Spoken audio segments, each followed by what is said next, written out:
Today, I'm going to tell you about the top 5 best fruits in every sea and blocks fruits. So if you guys enjoyed this video, or if this video helps you out, hit that like button, subscribe, comment what your favorite devil fruit and blocks fruit is, and let's get right into the video. Also, if you want to be in any of my videos in the future, all you guys have to do is hit that like button, subscribe, and comment what your favorite part of the video was, and join my Discord. Alright, so as you guys can see, we're on the noob island indeed, where all the noobs reside, and we're going to be starting this off with the first fruit of the first sea, which is going to be light. Now, I'm not going to go in depth on this because you guys should already know how good light is for the first sea. Just because light, let's be real here, it does lots of damage. Even in its unawakened form, it's really, really good. Not to mention the fact that it has massive AoEs. It even allows you to M1 people. You dodge M1s, which is really good for the first sea, and you could also M1 people with your blocks fruit stat. And I know some of you guys are going, oh, that's not important at all. Who even cares about that? Just put your points into sword. But it is very important because there are a limited amount of stat resets you can do in the game. So being able to use your blocks fruit, dodge attacks, and also being able to melee people at the same time is insanely important for a first sea fruit. It's probably one of the best possible things for a first sea fruit, and light is by far the best fruit for the first sea. Now, I'd also like to mention that light also has insanely good traveling capabilities, with being one of the single fastest fruits in the game. And I'm sure you guys already know how important that is, especially in the first sea, because these islands, oh my gosh, the traveling you're gonna do in the first sea is gonna be unmatched. You're gonna be bored out of your mind. You're gonna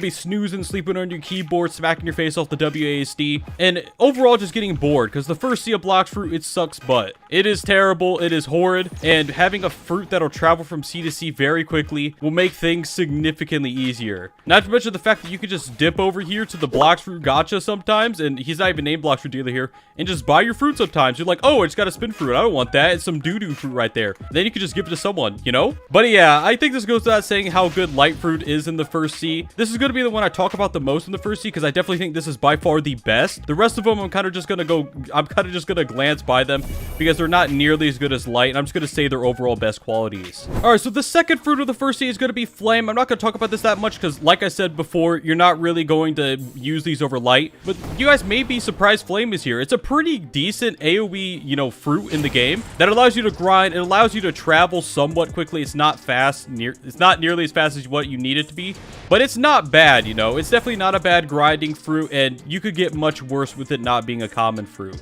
Next up is going to be Mr. Smoky Boy himself. As you guys probably noticed by now, almost all of these so far have been Logias, just because, you know, obviously you could dodge M1s. It's really, really good to be able to dodge M1s, and Smoke actually does a decent amount of damage. Now, this goes without saying that Buddha was going to be here. Buddha obviously is the single best grinding fruit in the game, and in the first thing, it'll allow you to PvP quite decently, while also just overall just being a pretty decent fruit in general, because even the abilities themselves are not that bad, all things considered. And then last but not least, for the first sea is going to be the amazing magma fruit. This is the fruit I actually used myself to level up. This Z ability is absolutely absurd for boss fights, and bosses are going to be the fastest way to level up in the first sea in general. Not to mention the fact that all of the other magma abilities as well do a lot of damage. And you do actually have access to a lot of different versatility by using magma. I mean, like, look at this. Look at these boys dying. I know this is the awakened version of magma, but, like, even with the unawakened version, you're going to be smacking some booty cheeks left and right, and magma is going to be your go-to fruit for that. Not to mention the fact that its high DPS will actually allow you to PvP somewhat, and it can be useful in the first sea, because a lot of people are very mean, and they pick on noobs. Like, who wants to pick on Luffy? I totally don't. Alright, so now that we're in the second sea, we're going to be starting off with the second sea top 5. Starting off with the Buddha fruit. I mean, like, what else did you guys expect? Buddha is absolutely amazing pretty much in every single sea. Though the first sea is kind of bad, all things considered. Oh, dude, look, I can't even hit this guy. Let me turn on my hockey real quick. Get punched in the face. Boy just got clapped, you know what I'm saying? But anyways, as I was saying, Buddha fruit is absolutely amazing. It also allows you to travel places somewhat quicker, because you do actually get longer boosts and better jumps in Buddha, which can be quite good. And also in the second sea, which is the reason why Buddha is going to be ranked number 1, is the ability to awaken it. So with the awakened Buddha, you get damage resistance, which is absolutely amazing. And there's not really much else to say about Buddha. It's a very boring fruit, but it's very good. Now, coming in second place for the second sea is going to be magma. As you guys can see, magma, I mean, not only is it really good for Sea Beast, which is what you'll be doing a lot in the second seed to actually get a lot of money. Sea Beast hunting is by far one of the best ways to get money in the game. And Magma Fruit is actually one of the best, if not the best, for Sea Beast hunting. Now, other than that, Magma is also pretty good for NPC grinding as well. I also use Magma in the second seed, so I'm kind of biased towards it. But Magma just has such high damage output, and you can also awaken it now, which can be a huge boost to your overall damage output. Now, this goes without saying, because Light was really high in the previous one. Light is also going to be insanely high in this one as well. Like I said, all the same things apply with the M1s and things like that. The reason why Light is going to be ranked slightly lower is just because it starts the awakened version. I will say that it's like, in some cases, the unawakened version is actually better, but it is worth mentioning that Light also still is insanely fast. You still have all these really good abilities in the awakened version.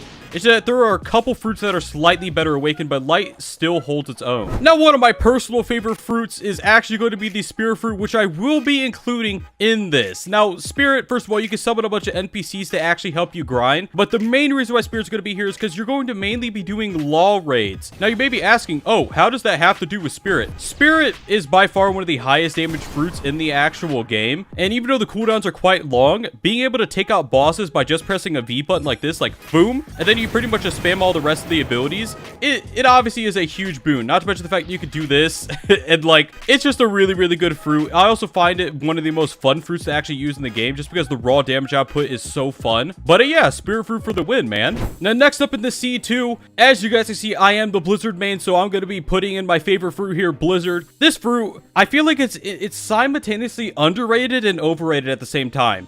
This fruit, really amazing for factory grinding. It's only outmatched by Venom for factory grinding. In some cases, it's actually better depending on your build. But Blizzard, oh my gosh. I could rant on for days about Blizzard, man. I'm such a Blizzard fanboy. But yeah, Blizzard does have really good grinding capabilities, with the actual last ability being a huge AoE ability, combined with the fact that the other abilities do allow you to do more damage output while staying away from the NPCs. And Tornado Flight is really good for grinding. As you guys can see, I am above this NPC. Nothing you can do about it. You can just group up a bunch of them and do this over and over again. Now, like I said, it's also worth mentioning that Blizzard is an insanely good combo fruit for PvP. Because as you guys can see, this guy is right there, and then you can just combo him with 2 Ken breaks. Oh my gosh, Blizzard Fruit is amazing. All right, so we are in the third sea, and quite frankly, I want to start this off with the Portal Fruit.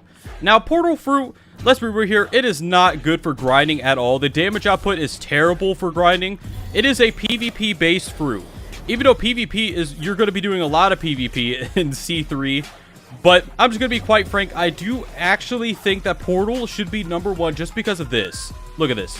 Huh, I'm going to go to Cake Land, and now I'm in Cake Land. I can get all the cake I want, you know what I'm saying? It's just really good for traveling. There's not really much else to say other than that. The seas are so spread apart in the third sea that Portal Fruit would make your life a lot better.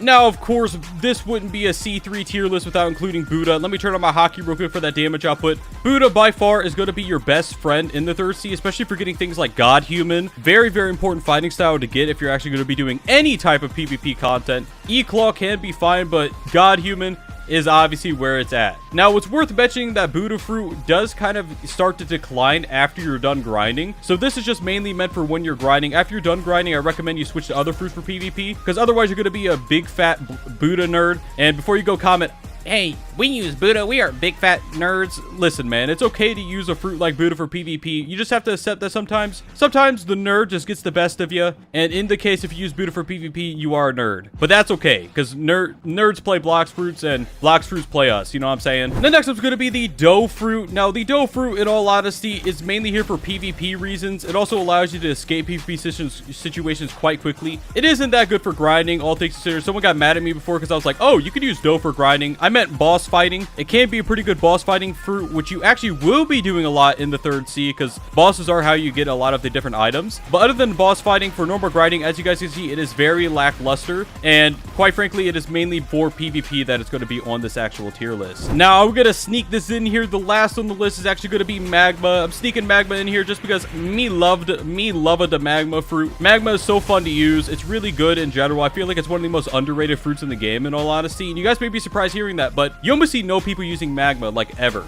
The unmatched potential with Sea Beast grinding combined with the absolute unmatched DPS output. Oh, I'm about to die.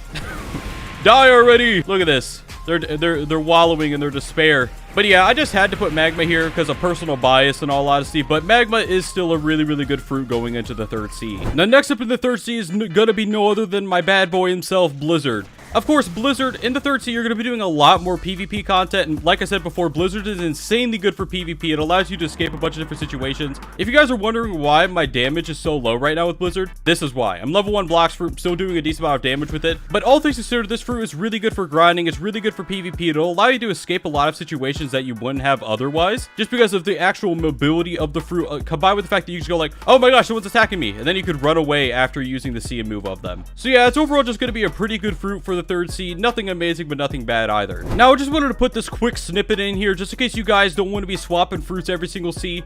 The best overall fruits to have, no matter what sea you're in, is going to be started off with Buddha, Light, and then Magma. Each for their own reasons. Each of them are really, really good no matter what sea you're in. And quite frankly, I would recommend getting all of them leveled up if you guys can. So if you guys enjoyed this video, make sure to like and subscribe. If you guys want more tier list content, let me know what you want to see below. And hope to see you next week, guys. Bye-bye.